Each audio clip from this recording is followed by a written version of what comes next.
আমরা সবসময় ইউটিউবে ফরেন রেসিপি খুঁজি, কিন্তু আমাদের দেশি রেসিপিও যে কত টুইস্ট অ্যান্ড টার্ন থাকতে পারে তার কোনো আইডিয়াই নেই।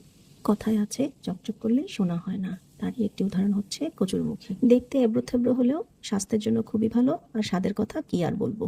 এভাবে একবার কচুর ঘাটি বানিয়ে দেখুন, খুবই মজা, খুবই টেস্টি।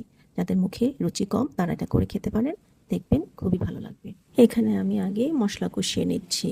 পেঁয়াজকে হালকা নরম করে আদা, রসুন, ধনিয়া গুঁড়ো, জিরা গুঁড়ো, হলুদ, মরিচ, লবণ দিয়ে ভালো করে কষিয়ে নিতে হবে। কষানো হয়ে গেলে আমি এখানে দিয়েছি তেঁতুল। এরপর ভালো মতো মশলাটা কষানো হয়ে গেলে আমার সিদ্ধ করে রাখা কচুরমুখী দিয়ে ভালো করে নেড়ে নিয়েছি। মশলা কষানোর সময় আপনারা চিংড়ি মাছ দিতে পারেন, তাতে স্বাদ দ্বিগুণ বেড়ে যায়। কচুর ঘাটিটি রান্না হয়ে গেলে আমি দিচ্ছি এর উপরে ফোড়ন। ফোড়নের জন্য ব্যবহার করেছি পেঁয়াজ, রসুন, কালো সরিষা এবং কারিপাতা। কারিপাতাটা ফ্লেভারটাকে খুবই এনহ্যান্স করে ফেলে। এই তো হয়ে গেল আমার কচুর ঘাটি। খুবই মজা, খুবই টেস্টি। গরম গরম সাদা ভাত আর কচুর ঘাটি, এক নিমিষেই থালা শেষ। এতক্ষণ আমার সাথে থাকার জন্য থ্যাংক ইউ।